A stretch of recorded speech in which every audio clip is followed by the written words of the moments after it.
The Senate considered that tax first. It's a narrower capital gains income tax on the earnings from investments above a certain level. So those details are provided on our website. And this was a little unusual. In the past, this had been defeated in the Senate because there were some Democrats who did not want to go on record being in favor of a state income tax. This time, the Democrats ran it in the Senate first, and it passed by one vote. And so what that means is that they're pretty confident they can get a good majority in the House. And in fact, the House did pass their own version of the state income tax on capital gains.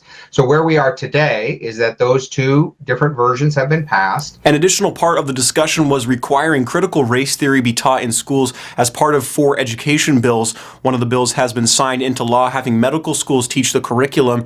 An attempt to limit the power of the governor during an emergency was also covered. Many states limit the time a governor can have emergency powers. Some in Washington are currently considering adding such provisions in response to Governor Jay Inslee's pandemic-related restrictions on businesses and gatherings. Visit ClarkCountyToday.com to read our full story. After a $157,000 herbicide application removed the Eurasian water milfoil weeds overtaking Vancouver Lake, a Spokane-based fishing company hired by the Friends of Vancouver Lake removed over 1,600 invasive carp during a tedious 6-day process of netting, dragging, plucking, and untangling one fish after another. This is the first phase of a $15,000 long-term project to improve water quality and recreational opportunities at the lake. Carp like to nestle at the lake bottom, and when they swim, they kick up phosphorus sediments that rise into the water column and lead to the spread of toxic blue-green algae. You know, we may have a good year. I mean, if Anton pulls out 1,500 fish or 2,000 fish, that's 2,000 steps toward better water quality and better summertime water for the people of this county. Waste Connections will transfer most of the carp to Dirt Hugger in Dallasport, Washington. The fish get grinded up and used to create fertilizer, soil supplements, and other organic products. For more information on the project, see our story at ClarkCountyToday.com.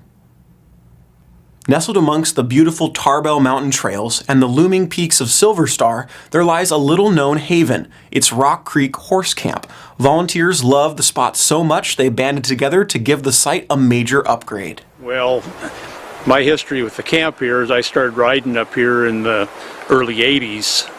Because we belong to organizations that are willing to volunteer, and so we see the need up here, and DNR does not always have the money for the needs that we would like, so we, through grants and through donations, come up with the money to do projects in here, such as replacing the corrals that are getting rotten and upgrading it, and helping out to make the campsites a little bigger to accommodate the bigger rigs that are used nowadays. Volunteers are an integral part of Washington State DNR recreation.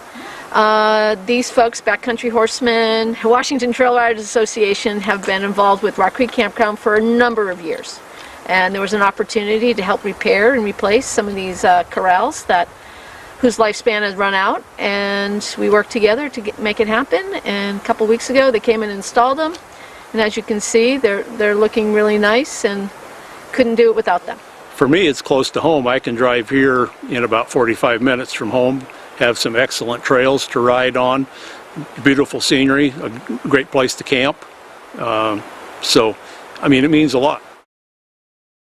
Clark County added 61 new confirmed cases of COVID-19 since yesterday, but with no new deaths. Probable cases rose slightly to 864 and active cases dipped to 537. Hospitalizations ticked up to 23 confirmed and 4 suspected, taking up 4.7% of hospital bed space. ICU bed capacity remains near maximum at just under 86% full. Our very own Paul Valencia remembers covering Robert Franks when he starred at Evergreen High School. Now Robert plays in the NBA for the Orlando Magic. He recently spoke with Paul. It's been a little more than a week since Vancouver's Robert Franks made his NBA debut. Recently, we talked to Robert about his journey, his future, and of course, that first shot he made for the Orlando Magic. He told us that dreams come true, but the grind is sold separately. Keep grinding, everyone. Head to Clark County today for our profile on Robert Franks. He graduated from Evergreen High School in 2015, then he had a stellar career at Washington State. Now he's battling to stay in the NBA. Then come back tomorrow for part 2 of our series, The Perspective of a Family Member. On Sunday, I watched an Orlando Magic game with Robert's dad.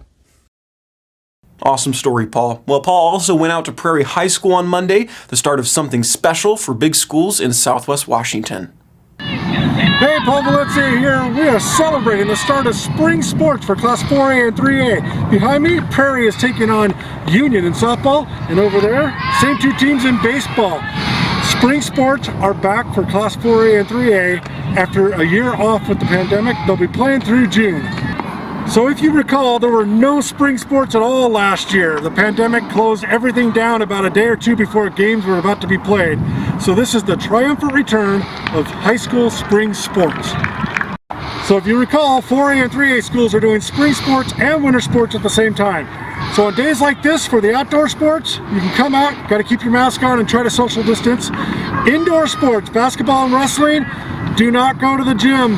You cannot get in unless you are invited by an athlete.